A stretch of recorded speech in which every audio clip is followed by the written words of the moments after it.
Hari ini kita akan membahas KKN di Desa Penari ya guys. Di sini kami bahasnya dari poin-poin terpenting guys. Dari dia melihat penampakan, dari spoiler dikit dari ada orang yang hilang itu, sukmanya diambil kayak gitu kan. Di sini akan dibahas tuntas oleh Kak Ian King. Ya. Oke. Kita langsung ke pembahasan pertama dari inti cerita pertama ini. Sejujurnya ini kali pertama Nur pergi ke arah Etan, timur. Sebagai perempuan yang lahir di daerah Kulon Barat, ia sudah seringkali mendengar rumor tentang arah Etan, salah satunya kemistisannya. Gitu kan? Terus penjelasannya itu gimana tuh? Sebenarnya begini, hal-hal mistis yang misalnya tuh dari timur ke barat, barat ke selatan. Si Nur ini katanya dia bisa melihat hal-hal Gaib. katakanlah bisa melihat makhluk-makhluk astral ya. Dikarenakan dia itu katanya bukan indigo sih, tapi dia itu punya apa namanya tuh? Pegangan kayak gitu. Ada sebuah hodam yang mengikuti dia. Dan hodam itulah yang membuat dia tuh bisa berinteraksi dengan hal-hal astral gitu. Sebenarnya sih untuk di daerah barat itu, kenapa di daerah barat tuh banyak kemistisan? Sebenarnya itu tidak berpengaruh. Kalau kita dari di tengah-tengah pulau Sumatera Jawa ke arah barat tuh menuju Banten ya, Jawa Timur, lalu arah selatan menuju pantai selatan, arah utara menuju pantai utara. Kenapa di arah barat itu mengandung kemistisan, dari orang yang dari timur ke barat mengandung kemistisan? Sebenarnya itu tidak berpengaruh sih. Mungkin saja itu tuh bisa jadi hanya sekedar mitos yang merubah mindset manusia ini jadi berpikiran-pikiran negatif.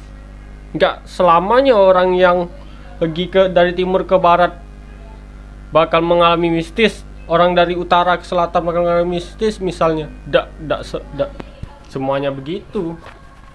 Mungkin itulah yang bisa saya ulas dulu. Jadi gitu guys, gak semuanya orang dari timur orang dari barat pergi ke arah timur itu mengalami hal mistis. Tidak semuanya. Oke, kita lanjut ke poin cerita kedua. Di sini ada cerita yang cukup menarik. Salah satu petanda buruk itu adalah ketika sebelum memasuki kota J, di mana tujuannya kota B, Nur melihat kakek-kakek yang meminta uang di persimpangan. Ia seakan melihat Nur, tatapannya prihatin. Bukan hanya itu saja, si kakek menggelengkan kepalanya seolah memberikan tanda pada Nur yang ada di dalam mobil untuk mengurungkan niatnya pergi ke desa itu. Nah, jadi kakek-kakek ini dia ini manusia atau cuma penglihatan Nur aja itu, ngeliat kakek-kakek itu apa jelmaan kayak itu kan? Ini bukannya kakek-kakek itu makhluk astral ya guys. Soalnya gini, itu kakek-kakek itu kan parubaya itu kan meminta uang. Kemungkinan teman-teman yang lain pun melihat juga. Apa namanya itu kalau ada seorang kakek-kakek yang meminta uang gitu kan, atau pengemis apa gimana gitu kan. Tapi kalau Nur sendiri yang melihat, hanya Nur sendiri yang melihat kakek-kakek itu, ya mungkin kakek-kakek itu makhluk astral, tapi nggak mungkin lah kan. Dan soalnya pasti teman-temannya yang lain di dalam mobil tuh melihat juga kalau ada kakek-kakek yang meminta sumbangan, minta sedekah. Dan kakek-kakek itu mungkin dia istilahnya tuh mungkin orang lama ya. Mungkin dia nih punya kepekaan batin yang tinggi. Orang-orang tua itu, orang-orang tua zaman dulu. Jadi dia melihat Nur ini kayak seperti memiliki kelebihan lah di istilahnya tuh di bidang di dalam kecerdasan spiritual, karena Nur ini nih punya kemampuan spiritual. Mungkin kakek-kakek itu tahu dengan Nur dan dia mengisyaratkan kepada Nur untuk mengurungkan niatnya. Mungkin itu saja yang bisa saya ulas. Kakek-kakek itu tuh mungkin tahu kan tentang Nur, dan Nur pun merasa istilahnya tuh mengerti juga tentang isyarat kakek-kakek itu. Oke, kita lanjut ke poin cerita ketiga. Nur melihat sosok wanita, ia sedang menari di atas batu. Kelihatan matanya tajam dengan paras elok dan cantik. Si wanita tersenyum menyambut tamu yang ia tunggu. Melihatnya dari balik jalan lain, Nur mendapati si wanita sudah hilang tanpa jejak. Ia tahu dirinya sudah disambut dengan entah apa itu. Nah, di sini wanita ini benar-benar manusia atau hanya jin yang ada di sana, Kak? Wanita sedang menari ya, di atas batu.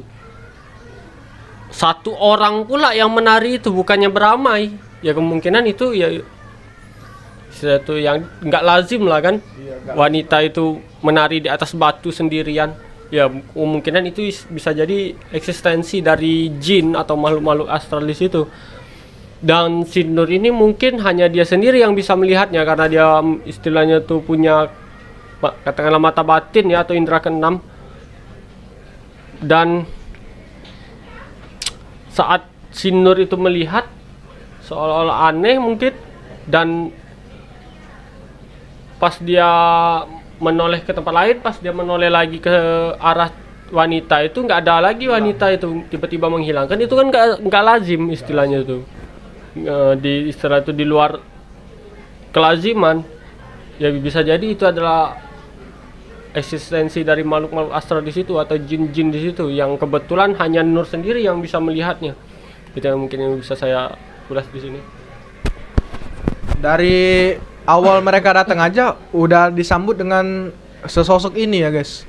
Mungkin sosok ini berperan banyak di akhir-akhir cerita nanti ya. Nanti kita bahas juga itu. Ini ada cerita lagi yang sudah kita ringkas, kita rangkum, dan akan kita bahas satu-satu. Nur terdiam melihat sebuah batu yang ditutup oleh kain merah. Di bawahnya ada sesajian lengkap dengan bau kemenyan. Di atasnya berdiri sosok hitam dengan mata picing menyala merah. Meski hari siang bolong, Nur bisa melihat kulitnya yang ditutupi oleh bulu serta tanduk kerbau. Mata mereka saling melihat satu sama lain. Dan itu jin penunggu di sana atau gimana, Kak? Sepertinya jin itu meminta sajen kayak gitu. Ya pasti itu tuh ada sesuatu hal yang itu menjadi bagian dari sejarah warga kampung situ, sehingga batu tersebut dijadikan sakral oleh warga kampung situ, atau bisa dikatakan keramat. Sebenarnya sih itu tuh mereka itu bukannya bermaksud syirik sih. Biasanya itu hanya sekedar untuk menjaga tuah, atau bisa dikatakanlah menghormati penunggu di batu itu dengan menaruh kemenyan, sesajen, supaya penduduk desa situ selamat. Dalam artian tidak diganggu oleh penunggu di batu itu, dan warga kampung situ bisa mendapatkan ketenangan. Sebenarnya itu bukan dalam artian syirik ya, warga kampung itu seolah-olah istilah itu menyembah batu, itu bukan. Dia cuman sekedar menjaga tuah, atau supaya ya yang namanya hal-hal gaib itu memang ada ya guys. Memang istilahnya tuh tidak bisa dipungkiri keberadaannya. Kalau kita, apalagi kalau kita Islam, memang harus beriman kepada hal yang gaib, Harus percaya. Dan mungkin bukan dalam artian orang itu menyembah batu atau penunggu yang di batu itu, tapi orang itu menjaga, menghormati tuah yang ada di batu itu atas peninggalan sejarah mungkin atau masa lalu, supaya penunggunya di batu itu tidak mengganggu warga-warga kampung situ, supaya warga kampung situ mendapatkan ketenangan. Itu saja mungkin. Bukan bermaksud untuk supaya mensekutukan Tuhan, bukan. Itulah mungkin yang bisa saya ulas di sini. Jadi itu tadi penjelasan dari Yanking soal batu yang dilihat oleh Nur ditutup dengan kain merah tadi, guys. Dan mungkin itu adalah penunggu dari batu tersebut ya. Oke. Semua terasa alami seperti KKN yang Nur bayangkan, sampai mereka berhenti di sebuah tempat yang membuat Nur tidak nyaman. Sebuah pemakaman di sampingnya banyak pohon beringin besar. Selain itu, pemandangan pemakaman itu juga terkesan sangat aneh. Setiap patek batu nisan ditutupi dengan kain hitam, membuat Nur atau semua orang merasa penasaran. Apa alasannya? Dan di cerita yang aku baca itu sengaja ditutup kain hitam itu adalah makam dari tumbal-tumbal sebelumnya, Kak. Tumbal-tumbal penari sebelumnya yang dibilang oleh Pak Prabu. Ini membahas kain hitam tadi, udah aku baca ceritanya, dan kain hitam itu tadi ialah makam dari itu, Kak. Tumbal-tumbal dari penari sebelumnya itu, Kak. Nanti ini kita skip aja ya ke cerita lain yang mungkin bahasan lain. Di sini Mbah Buyut bilang bahwa Nur ini ada yang jaga, dia bawa sesuatu dari luar, dan sesuatu dari luar itu tidak diterima di desa ini. Apakah itu khodam dari Nur tersebut atau bukan? Kita tanya Kak Yanking. Ini khodamnya, Kak. Ya, ini. Mbah Buyut menyebut dirinya dengan Mbah Buyut. Mbah Buyut itu bisa dikatakan kakek di atas kakek lagi. Dan di sini yang dibahas adalah yang si pengikutnya Nur ini, katakanlah khodam Nur ini, tidak diterima di desa itu. Kemungkinan khodam yang di dekat Nur itu mungkin bukan khodam sembarangan ya, guys. Atau mungkin khodamnya itu memiliki energi atau tuah yang besar sehingga mengganggu tuah-tuah yang ada di sekitar desa tersebut. Mungkin itulah yang menyebabkan istilahnya itu mengganggu keseimbangan tuah yang ada di desa tersebut, yang membuat si kakek itu berkata kalau yang mengikuti Nur itu tidak diterima di desa tersebut. Mungkin itulah yang bisa saya bahas. Oke guys, jadi benar itu adalah khodam dari Nur tadi. Dan sepertinya khodam itu memiliki ilmu besar kayak gitu kan, tuah yang besar. Jadi penunggu di situ tidak menerima khodam tersebut. Oke, kita lanjut lagi. Mbah Buyut tersenyum. Yang akan kamu lihat sebentar lagi itu satu dari ratusan ribu penghuni dari desa tersebut. Nur terdiam mendengarnya. Dan benar saja, ia melihat makhluk hitam itu tengah menjilati batu yang baru diguyur darah ayam kampung itu. Makhluk itu hanya menjilati darah itu. Kemudian Pak Prabu mengatakannya, "Kamu sadar atau tidak, sebenarnya kamu membawa tamu ke desa ini. Cara gampangnya gitu. Tamu yang kamu bawa itu suka sekali membuat masalah di desa ini. Masalahnya, barang itu sudah terikat di sukma kamu. Bila diambil, Nur bisa mati. Aku sudah berunding sama Mbah Buyut. Bila apa yang ada dalam diri kamu gak usah diambil, tapi dilepaskan saja selama kamu masih di sini. Dia tidak akan pergi jauh." "Barang seperti apa?" tanya Nur. Mbah Buyut mendekati Nur sebelum menarik ubun-ubunnya, kemudian melemparkannya ke batu itu. Setelah itu, Nur tidak bisa melihat makhluk hitam itu lagi. "Sudah selesai, nak. Sekarang kamu bisa fokus garap tugasmu. Gak akan ada yang ganggu kamu lagi." Sepertinya ini yang dibahas adalah khodam dari Nur tersebut. Setelah ubun-ubunnya ditarik, Nur tidak bisa lagi melihat hal-hal gaib. Dan ini akan dijelaskan oleh Yan King. Berarti di situ bisa dikatakan si kakek-kakek tersebut menyedot hodam yang berada di dekat Nur, yang bisa membuat Nur itu melihat makhluk-makhluk astral. Pas mungkin kakek-kakek itu sakti ya. Pas hodam itu disedot, dilemparkannya ke Arah batu.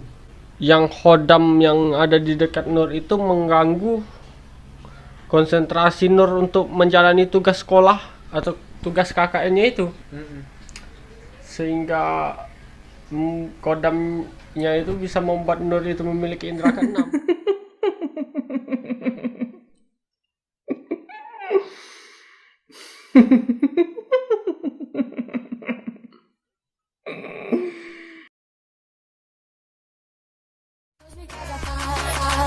Yeah, we got the fire, fire, fire, and we gonna let it.